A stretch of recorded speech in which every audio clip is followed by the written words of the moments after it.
coup, voilà, comme il est important que vous deveniez tous des grands contemplatifs, Grand normalement. des grands normaliens, des grands contemplatifs, des grands des arts et métiers, je sais pas pourquoi je dis ça, je sais pas pour qui je dis ça, d'ailleurs. Donc, voilà, et comme les arts et métiers sont à Cluny, il faut que vous soyez des grands contemplatifs. C'est Pas Cluny, longtemps. quand même. C'est Voilà, c'était le centre de la chrétienté à l'époque. Eh oui. Donc, il n'y avait pas encore les arts et métiers, on est d'accord. Donc, voilà, alors, j'ai cherché tout à l'heure mon dossier avec les topos sur la prière, et j'ai jamais retrouvé. Je sais pas où il est quelque part chez moi. Mais voilà, donc j'ai tout repris, et puis j'espère que j'ai rien oublié, mais c'est pas très grave. Alors là, on est complètement dans autre chose, en fait. On n'est plus, par rapport à ce qu'on a fait pendant toute l'année, on s'est arrêté au fait que la raison, si elle veut rendre compte de son exigence, doit trouver quelque chose qui la dépasse. Voilà. On s'est arrêté à peu près à ça dans l'enseignement. Voilà. Et avec cette ouverture qu'a plus ou moins faite Rémi Brague, du choix. Si j'avais un choix à faire, moi comme philosophe, face à l'incapacité de la philosophie à répondre pleinement à l'exigence intérieure qui est la mienne, à savoir la philosophie nous dit peut nous dire qu'il y a un Dieu, que Dieu existe, mais il ne peut pas dire qui il est. On peut dire qu'il est, mais je ne peux pas dire qui il est.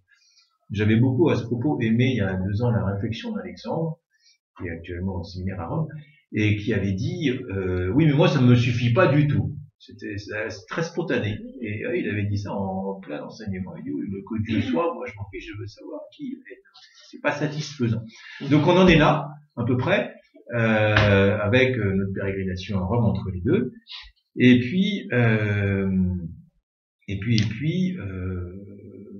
ce qui va se faire la semaine prochaine, j'avais le choix entre ou bien plonger dans un cycle de théologie, plutôt exactement d'exégèse, parce que c'est mieux de commencer par là, ou bien d'ouvrir de manière un peu différente. Donc je préfère ouvrir de manière un peu différente, c'était plus pratico-pratique. Et donc la semaine prochaine, on aura le témoignage, alors ça c'est beau, d'un garçon qui a été baptisé à Pâques, qui doit avoir dans les 23-24 ans, et qui était musulman.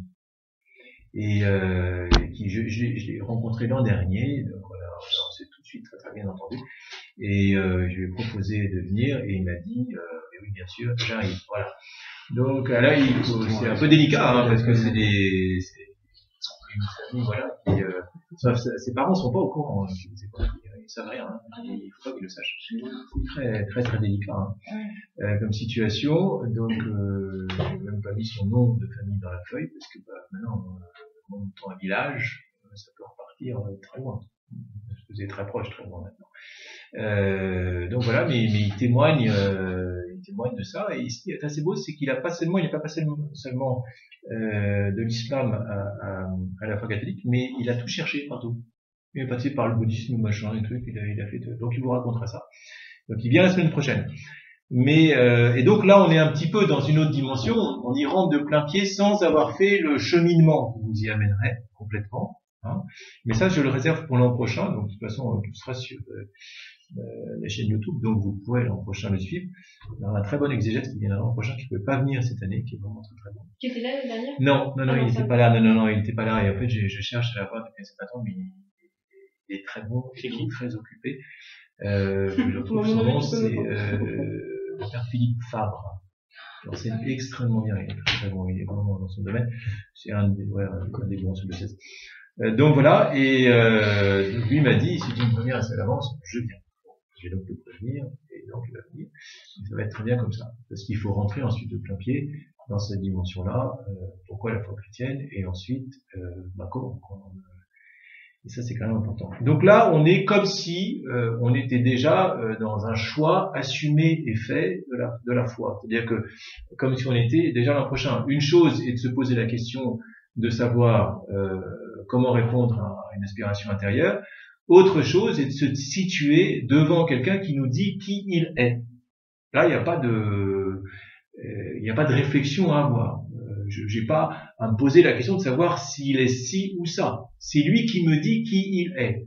Hein, donc, si n'importe quel d'entre vous vient voir quelqu'un et se présente, la personne ne va pas mettre en doute. Voilà, il s'identifie, il dit qui il est, d'où il vient. Alors, il peut se tromper, il peut tromper l'autre, il peut mentir. Dans le cas de Dieu et de la révélation, eh bien, non, Dieu ne peut ni ne veut se tromper ni nous tromper. Enfin, il ne peut ni se tromper ni nous tromper. Donc voilà, donc je suis situé face à quelqu'un. Je suis situé face à quelqu'un. Et dans la prière, c'est exactement ça qu'il se passe.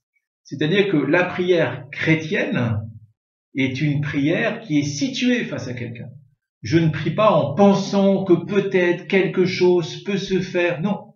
La prière dite païenne est une prière où on subodore qu'il y a un Dieu possible et on ne sait pas très bien qui il est.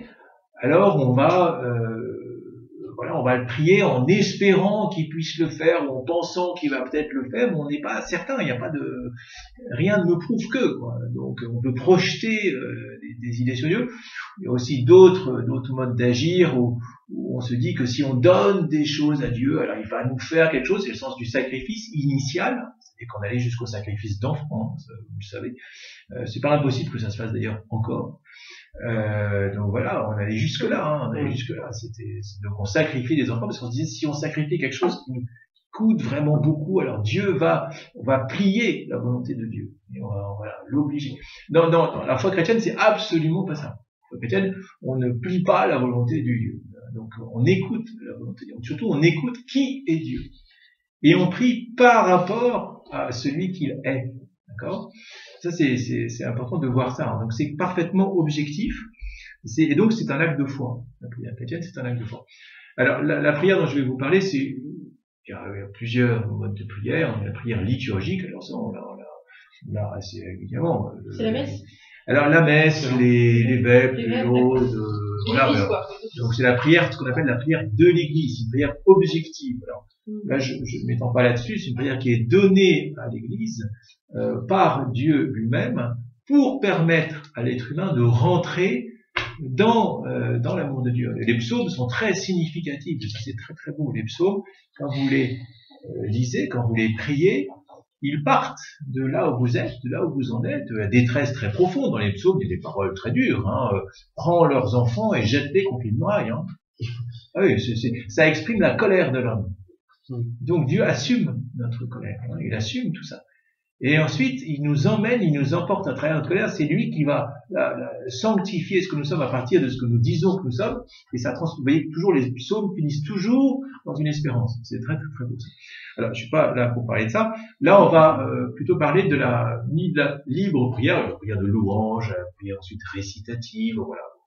Et puis, il y a ce qu'on appelle la prière du cœur à cœur. La prière, alors dans l'église, je ne sais pas depuis combien de temps, la prière d'oraison, ça s'appelle l'oraison, contemplation, l'adoration. Alors, l'adoration, c'est on va voir. Alors, je vous donne, voilà, un mode d'entrée dans la prière. Alors, il n'y a pas une technique de prière. Pas une technique, voilà, il faut faire. Non, c'est un petit peu, si vous voulez, comme si deux personnes allaient se rencontrer et puis on connaît la première, mais une autre personne auquel on va présenter la première ne la connaît pas. Et alors elle arrive, elle dit, mais qu'est-ce que je vais faire? Je connais pas cette personne, qu'est-ce que je vais lui dire? Alors voilà. Donc il va falloir mettre les deux personnes en lien. Voilà. Donc quand on essaye d'introduire à la prière, c'est comment je vais rentrer en communion avec Dieu. Voilà. C'est le fondement. Hein. C'est le but de la prière, c'est qu'on rentre dans une profonde communion d'amour avec Dieu. Donc il y a à la fois une objectivité, Dieu, il y a une objectivité absolue, et une subjectivité. La subjectivité, c'est que Dieu m'aime moi. Et que celui qu'il a, ou celle qu'il a en face de lui, c'est un ou une complètement singulière ou singulier. Complètement. C'est-à-dire que c'est une personne unique. Et donc, on entre bien dans quelqu'un qui aime, mais dans quelqu'un qui m'aime. Et déjà, vous voyez que là, c'est tout à fait autre chose.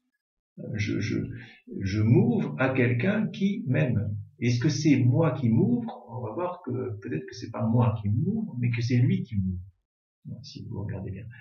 Donc, on s'en verra ça. Et c'est ça, la prière d'oraison, c'est un cœur à cœur. Je vous lirai quelques textes assez variés, dont un du curé d'Ars qui explique combien la prière est cette dimension unitive d'un cœur à cœur, deux cœurs qui se rencontrent, et pour ne faire plus qu'un. Ça c'est très très beau. Donc on a bien un acte de foi, voilà, on a bien quelqu'un qui est devant moi, oui c'est ça, et puis on va voir un peu comment on y rentre. Je vais laisser un peu de côté. Voilà. Alors, je regarde parce que je viens d'écrire, enfin presque, j'ai une partie de l'écrire.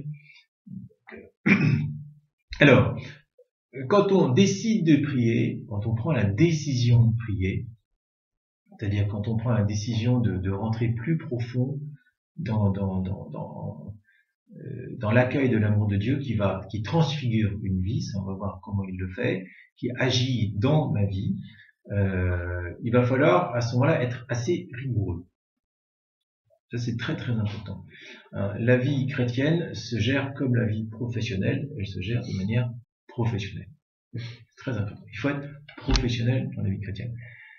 C'est-à-dire qu'il faut faire les choses avec rigueur, avec engagement, avec clarté. Tout ce qui est trouble dans la vie chrétienne va rejaillir en trouble dans votre vie. C'est évident. Peut-être, oui, j'ai plus ou moins décidé de prier, mais je m'en veux, mon père, parce qu'en fait, je le fais pas. Attendez, vous avez décidé ou pas décidé. Mais plus ou moins décidé, ça n'existe pas. On n'a pas plus ou moins décidé un truc. On l'a décidé ou non, mais sinon, entre les deux, dites, je n'ai pas décidé de prier. C'est tout, j'ai pas décidé de prier. Je sais qu'il faut que je prie, mais je n'ai pas décidé de prier. Voilà, le courage, le chrétien est quand même l'être par excellence qui est réaliste. Par excellence. S'il n'est pas réaliste, c'est qu'on n'est pas chrétien, c'est qu'il est un peu éthéré, sensible, tout ce que vous voudrez, mais il n'a pas les pieds sur terre. Donc la prière, beaucoup de gens, moi je suis très impressionné, je rencontre énormément de gens qui viennent me voir, me disent mon père, ça fait 10 ans, 15 ans, 20 ans, 30 ans, je sais qu'il faudrait que je prie, mais je prie. Et alors, j'ai aussi su ça dans les réunions d'équipe que j'ai suivies, où mon père, comment on fait pour être fidèle à la prière?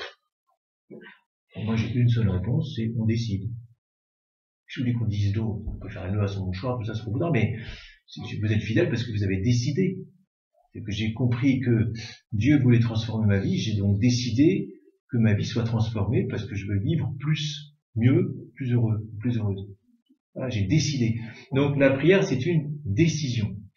Il faut décider d'une fréquence, d'une période, et d'une durée. La période et la durée, c'est la même chose. La physique, il suit même pas. Donc, un petit peu. Bon, voilà. Et voilà, et à peu près ça. Donc, à quelle fréquence je prie? Est-ce que je prie tous les jours? Est-ce que je prie tous les 2 jours? Est-ce que je prie tous les 3 jours? Est-ce qu'il faut par semaine? C'est important. Et ensuite, combien de temps je prie? Ça peut être une fois par semaine. Combien de temps je prie? Dans l'oraison, ça peut être. Alors, et ça, il faut le décider. Ça, c'est une première chose à faire. Et il faut s'y tenir. Et là, il y a un facteur qui est important, c'est qu'il vaut mieux être en deçà qu'au-delà. Parce que si ça c'est de la prudence pure, c'est de la prudence pure, parce que je fonce, ça y est, j'ai décidé, je vais prier 4 heures par jour, oui, au bout de 2 jours c'est fini, ça vous êtes sûr que vous dites, ça rapporte rien, j'ai mis ce truc en bas. Donc, et c'est fini. Donc non, il faut y aller progressivement, c'est normal, c'est une croissance d'amour, d'ailleurs, donc, et donc je vais y aller progressivement. Mais alors c'est vrai qu'il y a un minimum. Parce que il faut que le corps, l'esprit puisse se rendre présent à. Aller voir quelqu'un, du coup, on a 10 minutes, c'est bon, on se voit. Non, 10 minutes, on voit pas vraiment quelqu'un. Il faut être réaliste dans notre vie. 10 minutes, on se voit pas. On se dit 3 trucs, c'est tout. Mais on s'est pas vraiment vu, quoi. C'est pas été profond. Pas possible en 10 minutes, ça soit profond. Le minimum, c'est 20 minutes. C'est le minimum. La prière d'oraison, le minimum, c'est 20 minutes. En deçà de 20 minutes, niet. Donc, alors ensuite, ça peut être une demi-heure, ça peut être 1 heure, ça peut être 2 heures. La communauté Notre-Dame de Vie, par exemple, qui sont des laïcs consacrés. Donc, c'est très très beau. Ils ont 2 heures de prière par jour, avec une vie professionnelle, évidemment. Donc, ils peuvent être directeurs de lycée, ils peuvent être infirmières, ils peuvent être professeurs, ils peuvent être avocats. Ils ont 2 heures de raison par jour. Finalement, 1 heure le matin, 1 heure le soir, avec cet avantage, c'est qu'ils vivent en communauté, donc ils ont un oratoire chez eux. Ils savent, et ça c'est très pratique pour eux parce qu'ils sont des priants, donc ils peuvent prier le matin et le soir, se lever plus tôt, prier tard le soir, mais ils s'engagent à 2 heures de prière par jour. C'est très très beau. Et alors, vous verrez que la prière, en fait, on se dit, mais il y avait une sœur un jour comme ça qui était arrivée chez sa supérieure et qui a dit, oh, mais ma mère, moi c'est pas possible, j'ai tellement de choses à faire, j'ai pas le temps de prier. Et puis la mère lui dit, mais vous priez combien d'heures par jour? Moi je prie 1 heure par jour. Ah oui, bon, très bien, mais faut j'ai tellement de choses à faire, je peux pas tout faire. Et la supérieure a répondu, bah, à partir de demain, vous prierez 2 heures. Parce que alors c'est pas vrai pour tout le monde, hein, tout ça exige quand même un discernement, mais la prière ouvre énormément de perspectives et surtout on va directement à l'essentiel. Parce qu'on voit directement l'essentiel. On le voit très très rapidement. C'est impressionnant. On s'étonne toujours que les moines, quand ils sont priants, hein, parce qu'on verra que c'est pas si simple, soient aussi perspicaces quand on les rencontre. Et c'est vrai qu'ils vont immédiatement à l'essentiel. C'est-à-dire qu'on commence à leur parler et puis pour voir. Alors je sais pas si c'était lié, je pense que Marthe, peut-être c'était la même chose. Marthe, on allait la voir, Marthe Robin. Et immédiatement, paf, on racontait tout un truc, et puis là, elle posait une question, c'était le truc qu'on voulait pas dire parce qu'on n'osait pas, immédiatement. Jamais plus de 20 minutes chez Marthe. 20 minutes, hein. 20 minutes chez Marthe, on repartait, on était changés. Donc, puis quand elle voyait que ça coinçait trop, elle attendait, puis faisait des petites blagues. Voilà, parce qu'elle était très fine, très délicate, hein, c'était impressionnant. Donc, c'est une grâce de la prière. Et donc, il faut s'engager avec une fréquence, une durée, une décision, voilà, et puis sous, entre guillemets, en étant accompagné quand même un minimum, hein, par quelqu'un qui a au moins l'habitude de la prière, un prêtre, une religieuse, voilà, c'est important, hein, pour qu'il y ait un regard objectif. On ne fasse pas n'importe quoi. Le danger, encore une fois, c'est qu'à partir du moment où on s'engage dans la prière, il y a un combat qui s'engage. Quelqu'un qui veut grandir dans la sainteté va se retrouver face à d'énormes combats. C'est normal. Hein, tant qu'il n'est pas dangereux, il y a un tout petit texte, je crois que je vous le lise à un moment, vous allez voir, ce sera très très drôle. Il faut que vous connaissiez ça, mais si vous voulez, je le ferai. C'est pas où est-ce qu'il est, c'est très très très drôle. Voilà, c'est agent destructeur d'âme, à supérieur hiérarchique, sujet numéro 143 999. Voilà, donc c'est les lettres de Satan, d'un petit diablotin à Satan qui lui explique qu'il est en train de détruire quelqu'un. Alors, si vous voulez comprendre comment le diable attaque et comment il lisait un livre qui s'appelle La tactique du diable, c'est juste excellent. De Lewis, c'est très très bon. Lewis, c'est celui qui a fait le monde de Narnia, etc. Et puis d'autres livres qu'on connaît moins, dont sur la prière, sur les psaumes. Alors c'est remarquable. C'est que des lettres qu'il envoie. Il va absolument se choper un gars et il va essayer tous les moyens pour essayer de le descendre. Et il envoie à chaque fois une lettre à Satan pour lui dire voilà, j'en suis là, machin. Il n'arrive jamais à l'avoir. Donc gros problème quand même. Mais on voit comment la tentation arrive. Et une des tentations, c'est évidemment la découverte du Seigneur. On était touché par lui très très très. On s'est dit je vais y aller. Ou bien on revient de je sais pas quoi d'un pèlerinage de par là, on y arrive de lourd des JMJ. Alors tu vois, j'y vais. Au bout de 3 jours c'est fini. Hein, c'est bizarre. Parce que ou bien on y a été trop fort. Alors bon, ou bien il n'y a pas eu de vraie décision, pas de persévérance, pas de confiance, rien. C'est-à-dire qu'il n'y a pas de confiance. Mais c'est un acte de foi où on part de Dieu. Hein. Quand je vous dis qu'on part de Dieu, on part de Dieu. Je prie, je pars de lui. Ce qui m'amène à lui, c'est lui. Donc ce qui m'a amené à lui, c'est lui. Ce qui va continuer de m'amener à lui, c'est lui. Et celui qui va me faire tenir en lui, c'est lui. Toujours, toujours, toujours. Dans la foi, c'est que Dieu. Tout le temps. Je pourrais vous raconter des anecdotes, mais en pagaille. Tous les jours, j'ai encore vu ça il y a 2 jours, c'est très impressionnant comment Dieu fait. Très impressionnant. Je suis abasourdi, quoi. Je me dis, mais c'est pas possible, quoi. C'est invraisemblable. La manière de Dieu d'agir, c'est incroyable. Donc, toujours partir de Dieu, toujours partir du fait, c'est lui qui m'a donné rendez-vous dans la prière. C'est pas moi. Parce que souvent, on peut se dire, ça c'est une tentation. Ah oui, moi j'ai décidé de prier, oui, mais cette fois-là, aujourd'hui, exceptionnellement. Ah, c'est bon. Vous avez commencé à mourir, là, c'est fini. D'accord? Donc c'est lui qui m'a donné rendez-vous. Ah oui, c'est lui qui m'a donné rendez-vous. C'est lui qui m'a donné rendez-vous. Je peux pas dire. Ça peut pas jouer, hein, on peut pas jouer. C'est lui. Puis lui, c'est le cœur de tout. Alors si j'ai dit non au cœur de tout, mais pour aller faire quoi finalement? Rien. Qu'est-ce qui vaut quelque chose en dehors de Dieu? Rien. C'est en dehors de Dieu, c'est en dehors de Dieu, c'est en dehors de l'amour. Mais qu'est-ce qui vaut en dehors de l'amour dans une vie humaine? Rien, parce que l'être humain est fait pour aimer. Rien ne vaut. Donc en fait, hein, on fait des trucs qui ne valent rien. Ah oui, c'est un choix qui vaut rien. On devient abruien, quoi. C'est sûr. Non, vous voyez, c'est pas une heure bonne, c'est pas du bonheur, c'est du malheur. Donc ça va pas. On le voit souvent quand il y a une tristesse dans l'âme. Hein. Une tristesse dans l'âme, c'est pas ah oui, j'ai pas fait ce que j'avais décidé. C'est pas juste un problème de conscience. C'est plus profond. C'est plus profond. En fait, on a découvert quelqu'un qui nous aimait, évidemment. On est passé à côté de lui. En passant à côté de lui, on est passé à côté de nous. Et on est passé à côté des autres. D'accord? C'est très important de prendre conscience de ça. C'est toujours des combats. Alors, une chose que je dis immédiatement, c'est que, ah oui, j'ai pas à prier. Le deuxième acte de Satan dans ces cas-là, c'est de dire, tu vois, t'es nul. Ça, c'est le truc. On dit, ouais, je suis foutu, je suis nul, j'arrive à rien. Ne jamais écouter une parole qui n'est pas celle de Dieu. Je t'aime, je t'ai appelé par ton nom, c'est tout.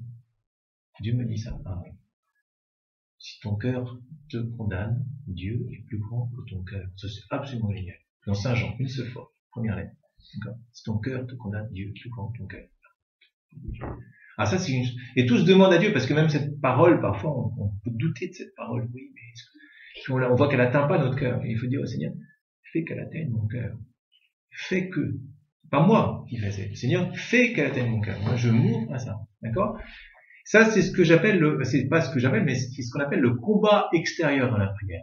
C'est-à-dire que j'ai décidé de prier, je sais à quelle fréquence, je sais combien de temps, je sais tout ça est bien, c'est cadré. Et là, je pars, j'ai décidé, voilà, il est 5 heures, j'ai décidé, je prie à 5 heures, donc je pars, je vais à l'oratoire, c'est très bien. Et je sors de Janzin, et là, je vois une amie que j'ai pas vue depuis 2 mois ou 3 mois. Ouais, viens, on va prendre un café. Et là, ça commence. Ça commence. Et là, c'est terrible. C'est terrible parce que ouais, mais quand même, c'est plus sympa peut-être, je l'ai pas vu depuis longtemps et des trucs comme ça, vous allez en avoir 100, 200, 300. Il faut savoir. Alors, il y a un discernement à faire, c'est vrai, mais il faut savoir dire non. Parce que si la prière me donne à moi-même, si elle me donne toutes les dimensions de mon être, si elle est ce qui me fait moi-même, qui m'épanouit pleinement comme être humain, d'accord, en plénitude, hein, c'est pour ça que dans l'humanisme intégral, hein, Jacques Maritain, il dit, voilà, la foi chrétienne, c'est l'humanisme intégral, c'est la plénitude de l'être humain. C'est pour ça que je dis cette phrase, j'arrive plus à trouver l'auteur. Je ne dis pas homme à part entière, je dis chrétien, parce que être chrétien, c'est être homme à part entière. Donc, c'est la prière dans laquelle Dieu me fait ce pourquoi je suis fait ou faite. Alors, si je dis oui à un ou une amie, au moment où je vais vers celui qui me constitue précisément l'ami de l'autre, je la trahis ou je le trahis en chose. Je trahis Dieu, moi, et la personne auquel je dis oui. Parce que la personne auquel je dis oui, qu'est-ce qu'elle veut? C'est moi qu'elle attend. Moi, dans toute ma place, toute ma vocation, tout mon être. Alors, si je lui dis oui, en disant non à ce qui me constitue comme être, je lui dis non, en fait. Vous voyez, le combat, là, il est violent. Hein. Il est violent. Et j'ai vu ça plein de fois, parce qu'on se heurte à ça tout le temps. Être chrétien. Alors, c'est vrai qu'il y a aussi un discernement à avoir. C'est ce que Saint Vincent de Paul appelait quitter Dieu pour Dieu. Il y a un moment où, effectivement, mais c'est de l'ordre de l'exceptionnel. Je suis vigilant avec ça parce que souvent l'exceptionnel devient l'ordinaire. Et la prière devient un moment exceptionnel. C'est-à-dire que je ne crois pas en moi.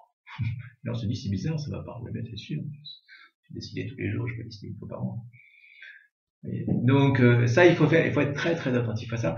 Vous verrez que, à chaque fois, il y a toujours cette étape, hein, comme je vous disais tout à l'heure, c'est vrai, hein, un choix, une mort, une résurrection. Toujours. Vous voyez que quand vous dites non et que vous savez très pertinemment qu'il fallait dire non, c'est une mort à vous-même et en même temps quand vous l'avez fait, vous êtes comblé. Et vous verrez, alors je vais vous donner une histoire pour que vous compreniez bien ça parce que c'est bien les histoires, c'est pratique. J'avais ça quand j'étais chapelain à Notre-Dame-du-Lot. pendant 2 ans, j'étais chaplain à Notre-Dame-du-Lot, un peu des problèmes de santé, j'ai que des problèmes de santé tout le temps.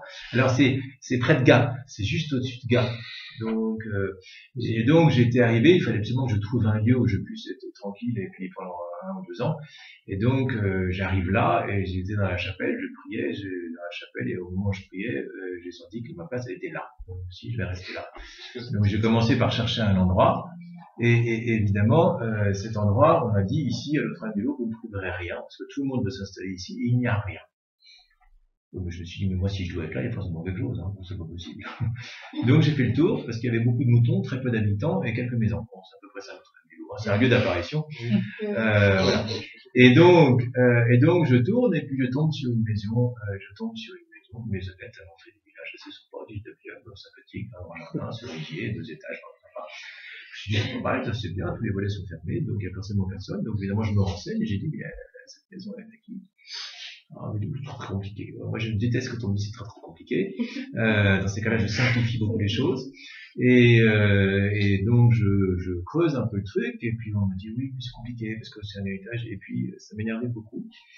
Et puis si je comprends qu'il y a des problèmes de logement en France, et là, je dis au gars qui me dit ça, je lui dis, si le bon Dieu vous accueille aussi bien au paradis que vous m'accueillez chez vous, on m'a dit, vous rentrez jamais.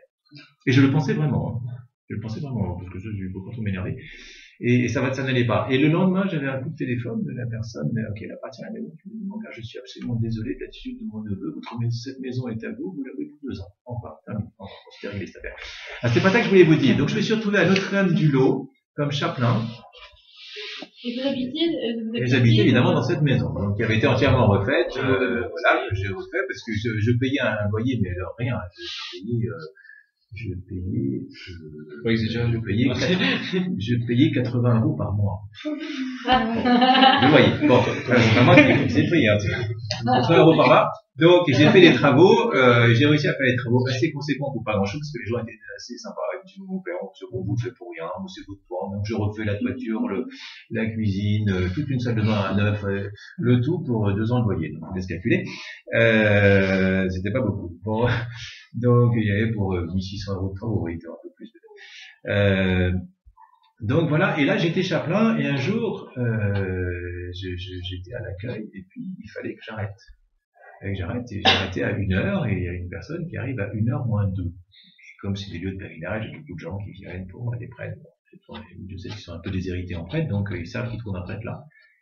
Et elle me dit, mon père, absolument que je vous vois, et tout. Et je dis, madame, non. Voilà. À 1h, je suis attendu ailleurs, donc ma place est ailleurs, donc non. Et mais Dieu vous donnera tout ce dont vous avez besoin. Et là, je me prends une volée de bois vert, mais bien vert, hein, bien vert. Donc, oh, vous comprenez rien, machin, c'est très grave, machin, je fais 80 km, c'est beaucoup, 80 km en montagne, parce que notre vélo, c'est en montagne, 80 km pour venir, on n'est pas contre, je venais avec ma voiture, voilà. Je suis resté très très ferme, parce que je savais très bien que Dieu donne autrement que par nous à partir du moment où on est à la place qu'on doit être, à laquelle on doit être. Toujours. C'est-à-dire qu'on pense parfois qu'il faut absolument faire ci, il faut absolument faire ça, c'est extrêmement utile, donc toute la vie spirituelle est mise de côté. C'est un très très gros danger. Parce qu'absolument, il faut qu'on soit là. Pas du tout.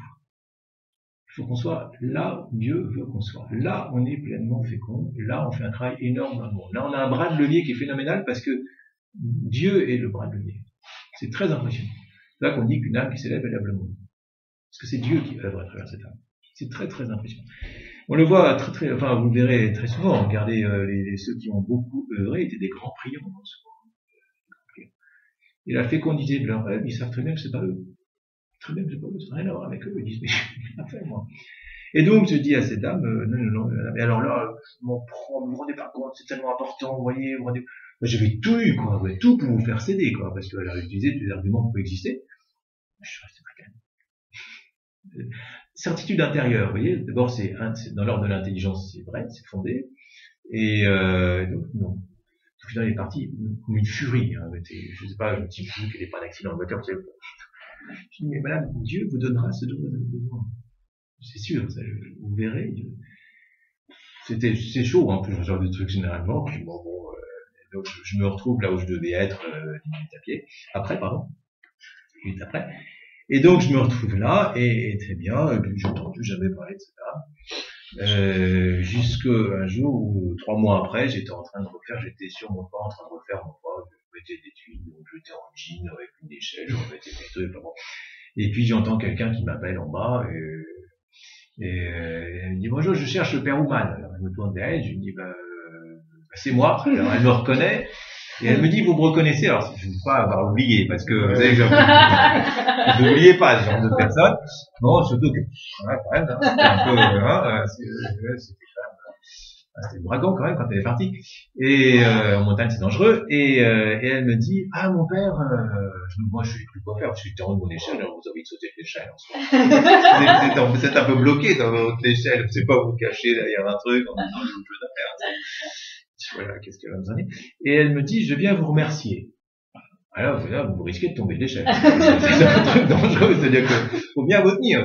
Ah, tiens, ça, c'est un changement d'attitude, ça c'est quand même bien, c'est plutôt pas mal, donc je vous ai apporté un cadeau. Ah, bon, voilà, vous attendez, parce que là, vous allez tomber de l'échelle, c'est sûr. J'ai apporté un cadeau, et elle me dit, voilà, en fait, quand je suis parti, j'étais furieuse, c'est comme besoin de le dire, je l'avais remarqué, et voilà, je suis parti, j'étais absolument furieuse, j'en pouvais plus, j'ai pris ma voiture, et j'ai fait 20 km, et au bout de 20 km, voilà, et au bout de 20 km, d'un coup, d'un seul, j'ai eu la réponse à ma question. Je suis en train de conduire, boum. Et j'ai repensé à ce que vous m'aviez dit, Dieu vous donnera la réponse à votre question. Alors ça c'est tout le temps, donc elle m'a donné une très belle icône, petite mais très très jolie, qui est dans ma voiture, que j'ai gardée dans ma voiture, et en souvenir de ça. Donc vous voyez, c'est très impressionnant comment Dieu agit. Voilà, il peut agir par nous, et c'est pour notre joie, et puis il peut agir aussi par nous quand on dit non. Quand on dit non, Dieu agit par nous, parce qu'il a, à travers, d'une certaine manière, il nous montre la fécondité de la confiance qu'on a en lui.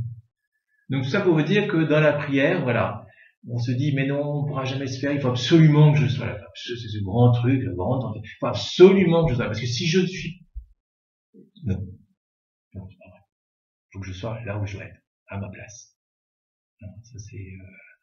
Quand je suis à ma place, vous verrez, vous êtes en paix, c'est impressionnant, il y a une fécondité très grande. Donc ça c'est le combat extérieur, c'est énorme le combat extérieur. Pour les moines c'est la même chose. Faut pas croire que parce que ça sonne la cloche, que c'est si facile d'y aller. Ah oui, mais comment? Ils ont marre. Ah oui, ils peuvent, voilà. Il y a deux cloches chez les moines. Il y a la première qui avertit que, et puis la deuxième qui fait qu'on arrête tout. Hein, je vous l'avais dit l'an dernier, hein, on est en train d'écrire. Oui, c'est crayon. Je me suis évertué de faire ça, je trouve ça très très beau. Je l'arrête au milieu d'un mot. Ça, c'est super beau. Parce que vous vous rendez compte, vous êtes au milieu d'une phrase, vous êtes au milieu d'un mot, vous dites, mais je vais jamais rechoper mon idée. Et la tentation est énorme. J'arrête au milieu du mot. J'aurais pas dû.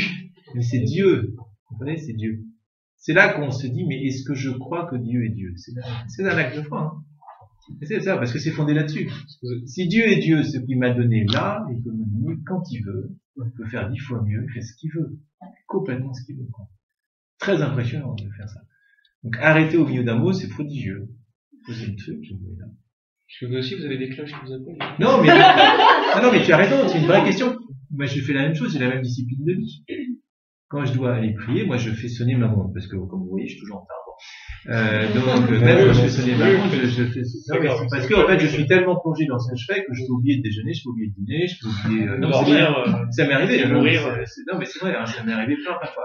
Donc, j'ai une montre qui sonne, mais ça n'empêche pas que, voilà. Bon, ça me rassure, c'est qu'il y en a une femme qui était de très très grande qualité, toujours en retard, ça me rassure.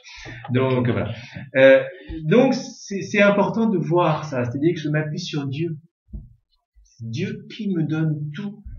Donc quand j'arrête, c'est pas pour enlever un truc, c'est pour recevoir plus. Toujours, toujours, toujours. Dieu me demande rien, il me donne des choses. Donc quand il me dit arrête, c'est pour que j'arrête de recevoir peu pour recevoir plus encore. Là, tu as reçu jusqu'à maintenant, là je vais donner un autre truc. Et là, je suis avec Dieu. Ouais, mais peut-être encore un peu, et puis arrêtez. Vous avez perdu là quand vous faites ça. Dès que vous commencez comme ça, c'est pas bien, quoi. Vous sentez que vous avez commencé à glisser de travers là. Et c'est pour rentrer en tentation. D'accord? Pour rentrer en tentation. Et ça, il ne faut pas rentrer en tentation, parce que quand on est rentré en tentation, alors ensuite, c'est bien plus compliqué. Donc voilà. Donc ça, c'est les combats extérieurs. Hein. C'est combats extérieurs. Et à chaque fois que vous inscrivez ce que vous faites, la réponse dans l'amour de Dieu, l'amour de vous, l'estime de vous, l'amour de vous et l'amour des autres. D'accord? Donc, je vais accélérer un tout petit peu, parce que sinon on va jamais y arriver. Là, on est en train de signifier à droite en prenant la montre qu'il faut que j'avance. Voilà, vous voyez, alors ça, je vous ai dit, ça c'est très très bien, là, quand même.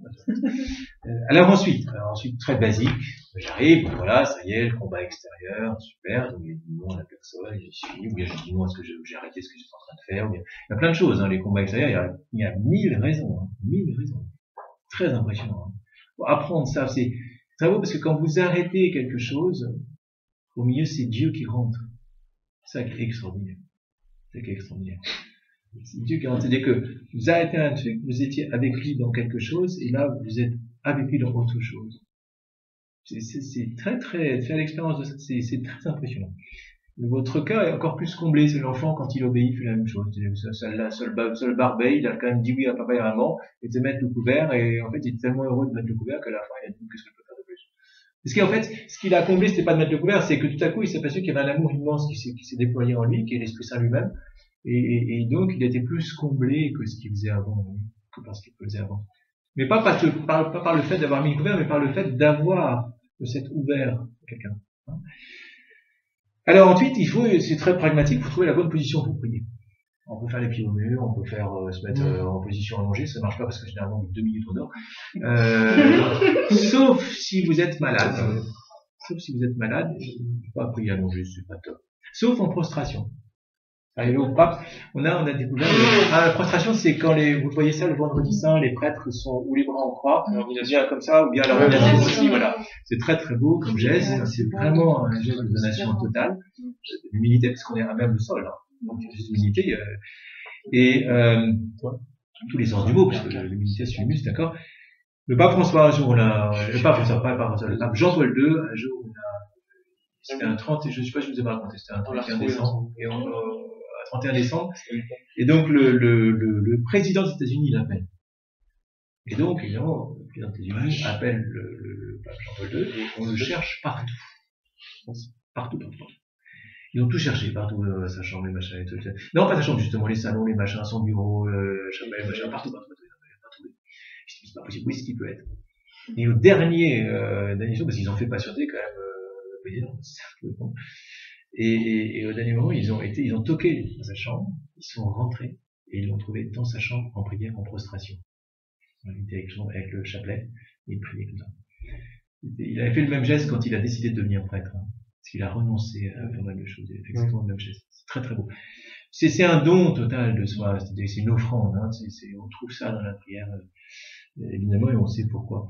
Donc, il faut trouver la bonne position. À la bonne position, idéalement, ça peut être à genoux. Mais attention, si on prie 1 heure ou 1 heure, les genoux ne tiennent plus. Donc, vous allez penser à vos genoux plutôt que d'être à Dieu. Donc, ça, c'est pas top. Donc, il faut trouver vraiment une position. C'est vrai que la position de Laurent, par excellence, hein, celui qui prie, c'est à genoux. Parce que c'est l'expression du fait que je suis plus petit que Dieu, que je le reçois. D'accord, voilà, je tourne vers lui. Mais si vous ne tenez pas, alors il y en a qui tiennent 1 heure et demie, 2 heures, comme ça.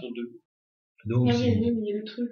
Voilà, mais sinon, vous pouvez vous mettre des moments où vous êtes bien. Il y a quelque chose, s'il y a quelque chose qui vous permet de fixer votre attention, là, on va parler, mais une image ou autre chose, vous pouvez vous mettre très bien assis pour prier aussi. On peut être assis pour prier. Du moment où vraiment il y a une ouverture du cœur, donc il faut trouver la bonne position. C'est tout bête, mais il faut quand même le savoir, parce que sinon, alors on est comme ça, on bouge, et puis vous n'avez toujours pas trouvé, donc pas. Non, vous voyez, si vous mettez, vous êtes ankylosé, c'est pas top. À un moment, il faut vraiment que tout l'être soit disposé pour. Hein. Voilà. Alors ensuite, qu'est-ce que je fais? Eh bien, j'arrive tel que je suis. Ne cherchez pas. 2 personnes qui se rencontrent, Dieu, il arrive tel qu'il est.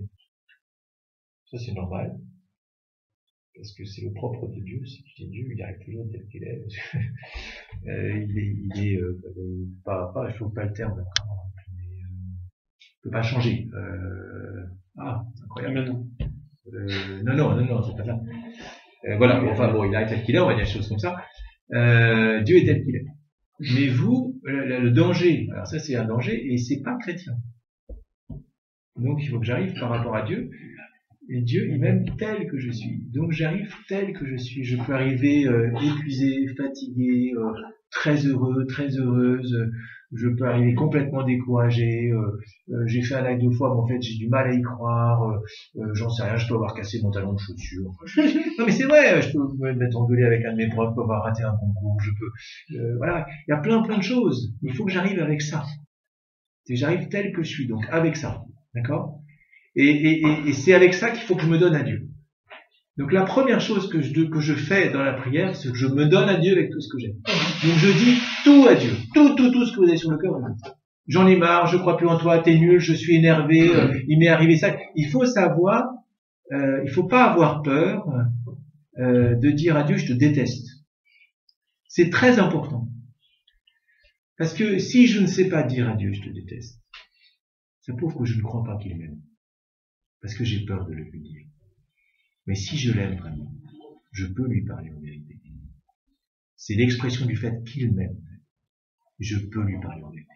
Je peux arriver tel que je suis. Je ne veux plus croire en toi, tu m'as lâché, etc. Tout. Il faut tout donner à Dieu. C'est un enfant qui arrive en classe et puis la maîtresse commence à parler, il a un truc dans la tête, il écoute tout. S'il a pu dire ce qu'il devait dire, il écoute tout, c'est bon, c'est clair. Son cœur est disponible, son intelligence est disponible. Avec le Seigneur, c'est exactement la même chose. Il faut arriver, et le Seigneur, il me dit, mais aime-moi tel que tu es. Je t'aime tel que tu es. Si tu m'aimes pas tel que tu es, je ne t'ai pas en face de moi. C'est pas toi que j'ai, c'est une image de toi. C'est celui ou celle que tu veux être, c'est la bonne image que tu veux montrer. Non.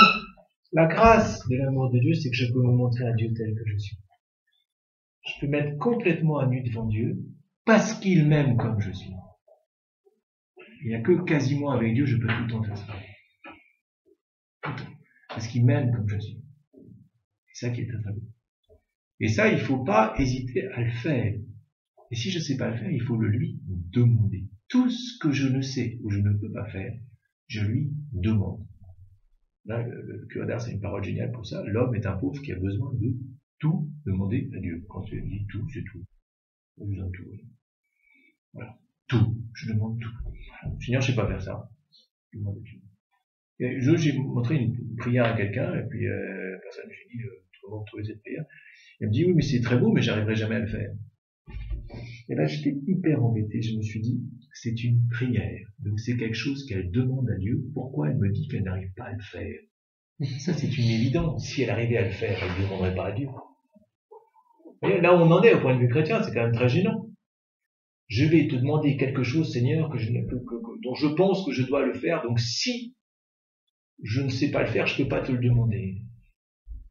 C'est assez incohérent. Il faudrait un peu de... Vous voyez, non, mais c'est aberrant comme réflexion. Si quand je demande quelque chose à quelqu'un, c'est que je ne l'ai pas. C'est le propre de la demande. Parce que si je l'avais, je ne demanderais pas. Alors quelqu'un qui me dit, si je prie Dieu et je lui demande ça, et qui me dit je ne peux pas lui demander parce que je ne sais pas le faire, alors moi je reste complètement estomaqué, je dis mais elle a juste pas compris ce que c'était qu'une prière. Oui. Celui qui demande, c'est qu'il est pauvre de quelque chose. D'accord? Mais c'est très important. Donc il faut dire, Seigneur, mais fais-le. Tu veux, fais-le. Parce qu'il veut le faire pour moi. Si je sais que c'est vital et que je ne l'ai pas, il dit, mais je te le donne, c'est en cela que je te sauve, puisque c'est vital pour toi. Et que donc si tu l'as pas et que tu peux pas le faire, t'es mort. À ce moment-là, c'est moi qui le fais pour toi. C'est pas à ce moment-là, mais je le fais pour toi. Ensuite, tu le reçois ou pas, ça c'est un autre problème. D'accord? J'accélère un peu là, parce que ça dure un petit peu, là, pardon. Donc on est à 45 minutes. Pardon. Alors ensuite, autre chose, je lui ai demandé de me faire pauvre. Fais-moi pauvre. C'est-à-dire, rends-moi en capacité d'accueillir ce que tu veux me donner. Le pauvre est quelqu'un qui dépend entièrement d'un autre. C'est la définition du pauvre. Et alors, comment est-ce que prie un pauvre?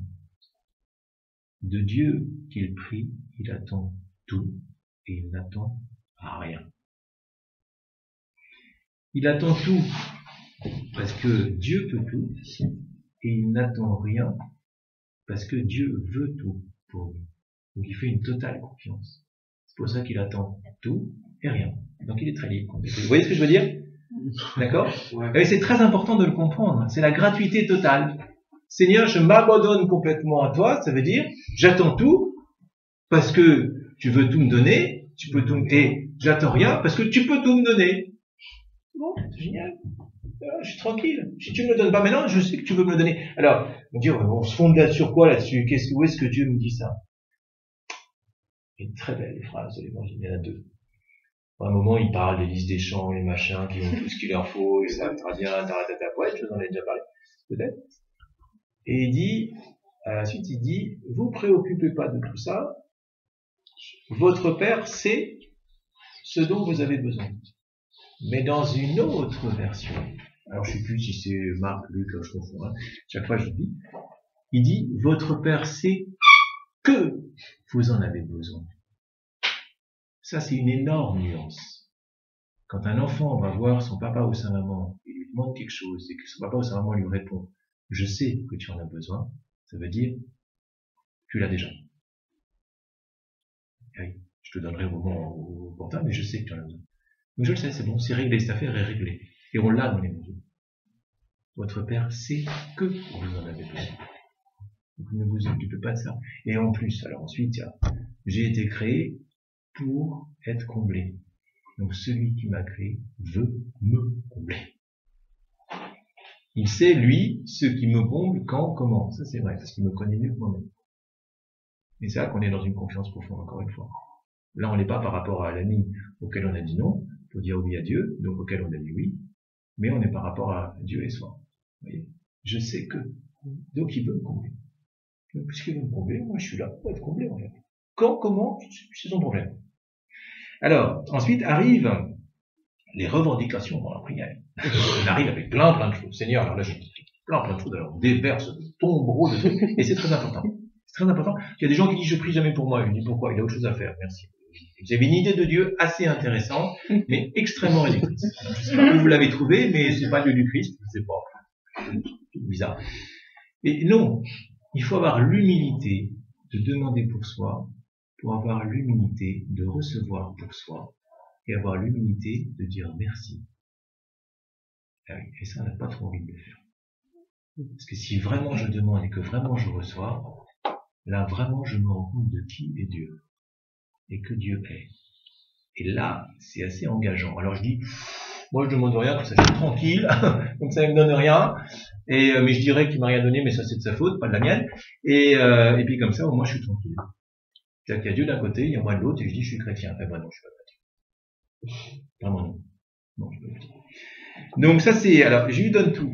Une fois que je lui ai tout donné, je lui laisse tout. Parce que la tentation dans la prière, je donne le dossier à Dieu, et immédiatement après lui avoir donné, je dis, alors Seigneur, il faudrait faire comme ça.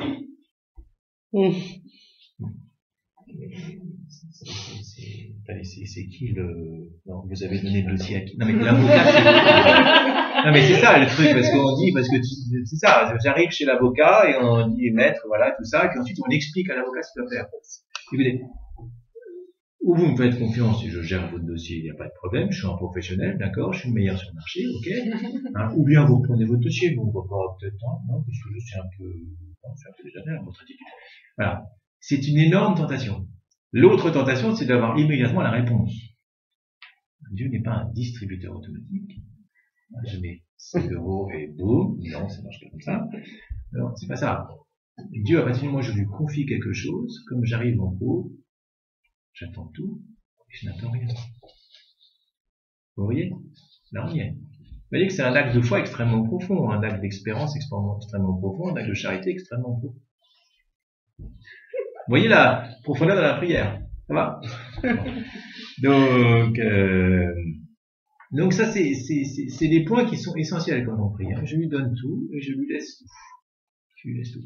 Et encore une fois, la tentation, c'est de dire qu'est-ce qu'il va me répondre, je cherche, il va trouver le truc, si je prends l'évangile, je vais trouver le mot, alors dans ce mot-là, il a voulu me dire ça, donc il faut que je fasse telle chose. Non. Rien du tout. Non. Il m'a dit, tu me donnes tout, tu me confies, je m'en occupe. D'accord? Tu me fais confiance? Oui ou non? Et là, ça nous pose la question, qui est Dieu pour moi? Pour vous, qui suis-je? Exactement. Parce que là, on se positionne clairement. Ah oui, c'est bien. Et voilà. Donc, évidemment, une fois qu'on a tout donné, qu'on a confié le dossier, qu'on a parlé, qu'on s'est lâché, on écoute. Ah oui. Alors, il y a des gens qui me disent, ah, mon père, je sais pas comment vous faites, parce que moi, j'ai jamais entendu Dieu. Ah oui, d'accord. Ah oui, j'ai jamais entendu Dieu. Alors, voyez, madame à la messe, à chaque fois, tous les dimanches, si vous y allez, vous entendez quelqu'un qui dit, acclamons la parole de Dieu, et vous répondez, louange à toi, Seigneur Jésus. Mais c'est vous qui répondez, maintenant faites ce que vous voulez. Voilà. Et ils se sont jamais rendus compte qu'ils acclamaient la parole de Dieu. Il y a votre parole, et la parole d'un tel, la parole d'une telle, et puis il y a la parole de Dieu. Donc vous entendez tout le temps que je mène à la messe, ou moins. Je vais réaliser ça. Je ne vais pas réaliser du tout. Du tout. Je l'entends tout le temps, je ne sais pas ce qu'elle fait, peut-être qu'elle était trop en mode automatique. Donc elle n'a jamais réalisé vraiment, c'était la parole de Dieu. Quand on y réfléchit bien, quand il naissait, la parole de Dieu, on se dit attention, c'est pas rien, quoi. C'est la parole de Dieu, il s'engage. Parce que Dieu ne peut ni se mentir ni me mentir, donc attention, c'est la parole de Dieu. Donc qu'est-ce que je fais? Eh ben, j'écoute la parole de Dieu. Et là, c'est important, c'est un des modes. Alors je prends mon Nouveau Testament que j'ai beaucoup utilisé, comme vous tous. Forcément, il est dans un état déplorable. Mais j'ai fait exprès de prendre celui-là, parce que celui-là, c'est mon Nouveau Testament au bout d'un an. Je change tous les ans. Mais c'est juste pour vous expliquer de manière amusante qu'il faut l'utiliser. Le Nouveau Testament en trop bon état, je m'inquiète. Donc voilà, tandis que celui-là, vous voyez. Celui-là, il a fait un an, je crois, à peu près. Il faut en bout d'un an, ils sont comme ça. Donc, bon. Mais c'est parce que vous c'est normal, vous écoutez la parole de Dieu, vous ouvrez, j'écoute, je lis pas la parole de Dieu. Parce que si vous arrivez à lire une parole, alors vous dites comment vous faites, déjà, j'ai jamais réussi à la parole. Non, mais là, elle est inscrite. Mais on écoute la parole de Dieu. J'y tiens beaucoup. Je vais vous expliquer pourquoi. À ce moment-là, je prends, alors mon père, je prends quoi? Je prends les nouvelles du jour. Parce que c'est une bonne nouvelle. On vous envoie une lettre, on dit ouais, une bonne nouvelle et tout. Généralement, vous ouvrez, hein. Enfin, sauf si vraiment, voilà. Mais si c'est une bonne nouvelle, j'ouvre. J'ouvre, je prends la bonne nouvelle du jour. Je prends la parole de Dieu de ce jour. Donc Dieu m'écrit. Là, vous vous mettez dans la situation, je sais pas, d'un ou une amie que vous aimez beaucoup, je sais pas, au hasard, je sais pas qui, Jeanne, par exemple, parce que jamais, c'est vrai, c'est bon, par exemple. Moi, Jeanne m'écrirait, je vous dire que là, je prends la lettre, je la lis pas tout de suite, je la mets là, et puis ensuite, tranquille, une fois que j'ai fini mon boulot, les machins et tout, et que tout est débranché partout chez moi, je me mets dans un fauteuil et j'ouvre la lettre. J'ouvre la lettre. Tranquillement, paisiblement, je prends le temps de... C'est normal. Donc on peut pas faire ça avec un ordinateur, sinon on fait clic. Il y a rien, il n'y a pas de savoir, il n'y a pas d'odeur, c'est une catastrophe. Non mais c'est vrai, c'est un peu déshumanisant quand on y réfléchit bien, je dis ça en riant, mais c'est vrai. J'ouvre la lettre et je savoure. Une lettre de quelqu'un que vous aimez, ça se savoure, ça se goûte, ça s'écoute. On la lit pas, on entend la voix de la personne. On entend sa voix. On entend sa voix, et chaque mot, on le savoure. Et quand il y a un mot qui touche, on le pèse, on le laisse rentrer, on l'accueille. Et la parole de Dieu, c'est la personne qui m'aime par excellence. D'un amour total, absolu, gratuit, que pour moi-même. Que pour moi-même. D'accord? C'est important de voir ça. C'est-à-dire que quand j'accueille la parole de Dieu, c'est quelqu'un qui m'aime pour moi-même, qui est en train de me dire quelque chose à moi. Pas à l'autre. À moi. Cette parole, je ne la connais pas. Je peux peut-être l'avoir entendue 100 fois, dire oui, je connais cet évangile. Non, c'est pas ça. Un je t'aime est toujours, ce sont toujours les mêmes mots, mais ce ne sont jamais les mêmes paroles. C'est jamais le même contenu. C'est jamais la même portée. Ce qui m'est dit dans un je t'aime est toujours différent. Sinon, ça prouve qu'il n'est pas habité. Or, la parole de Dieu, le propre de la parole de Dieu, c'est qu'elle est habitée. D'accord? C'est l'amour qui porte l'intelligence et la vérité de l'amour. Et pour moi-même. D'où le terme, à ce moment-là, il faut que je me mette, je me mette sous la parole, hein, que j'obéisse, c'est-à-dire je me mets en disponibilité. Hein. Donc, j'accueille la parole, hein, d'accord? Je me mets sous elle et je la reçois. Il faut qu'elle descende comme vous faites quand vous faites comme ça, là, vous mettez votre oreille comme ça parce que vous avez un bouchon dans l'oreille et puis ça, vous entendez plus rien, vous avez l'oreille bouchée parce que vous avez de la cire. Carrément. Non mais c'est très important. Parce que vous êtes pas Non mais c'est très là-dessus, important. Non mais vous savez, ça, bon, ça arrive, hein, ça arrive. À ce moment-là, on vous donne des gouttes, et on vous dit mettez le truc là, et vous allez mettre. Il faut rester comme ça. Puis à un moment, vous entendez rien, vous faites ça évidemment, c'est très embêtant, vous entendez rien et tout, et coup, ouf, ça s'ouvre. Et là vous entendez. La parole de Dieu, c'est exactement la même chose. Il faut se mettre sous la parole. D'accord? Sous la parole, écouter sous, ça se dit en latin ob audire. D'accord? Écouter sous. Entendre sous, se mettre sous pour recevoir. Ça a donné le verbe obéir. Ob audire.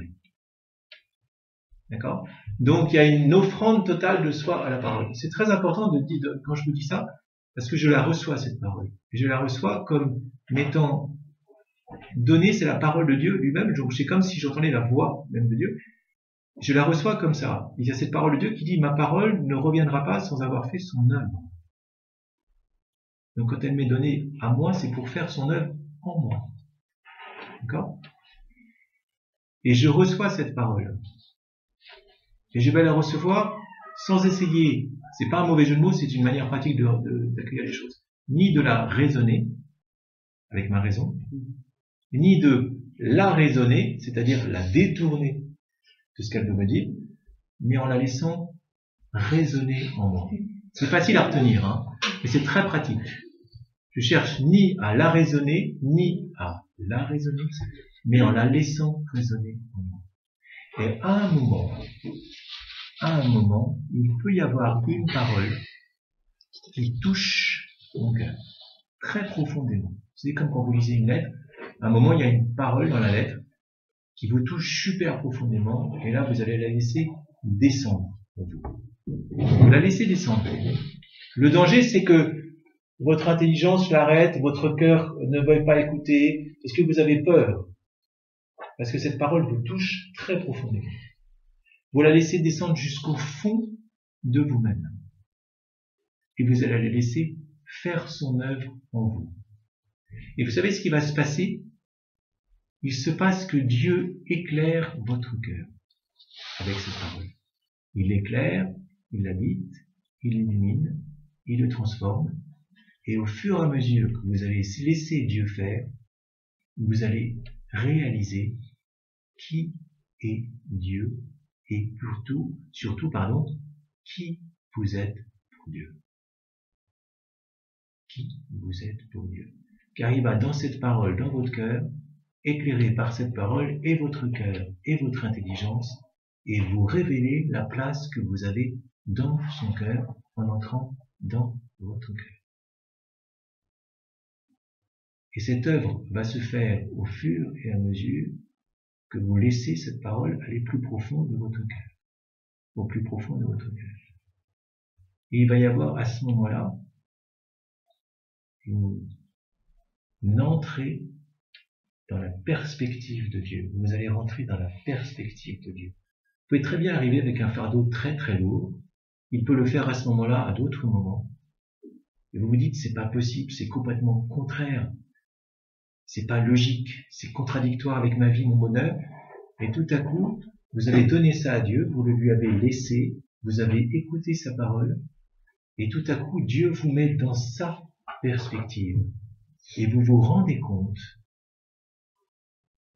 que c'est exactement ce qui vous met dans la paix.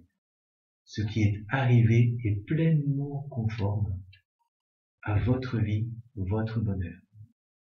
Je ne vais pas plus loin, je pourrais aller plus loin dans l'œuvre de Dieu à travers sa parole dans le cœur, mais vous comprenez à ce moment-là ce que Dieu dit, ma parole ne me reviendra pas sans avoir fait son œuvre. C'est le Christ qui agit en vous, l'Esprit qui agit en vous, et on est unis au Père, on est unis à Dieu. Et à ce moment-là, de plus en plus, on réalise qui est Dieu, c'est-à-dire qu'on est ébahi. Vous savez, comme dans une lettre, tout à coup, quelqu'un vous envoie des choses, et je fais, c'est incroyable ce qu'elle me dit, quoi. C'est fantastique, c'est prodigieux. Et de plus en plus, vous êtes ébahi devant l'amour de Dieu pour vous, et à un moment, vous vous arrêtez et vous contemplez, sans vous en apercevoir. La parole, vous la laissez, vous êtes dans le silence et vous admirez la beauté de Dieu, la bonté de Dieu pour vous, l'amour de Dieu pour vous. Vous entrez dans une communion d'amour. Voilà. Ça, c'est la grâce d'entrer dans la prière. J'arrête là-dessus. Bravo.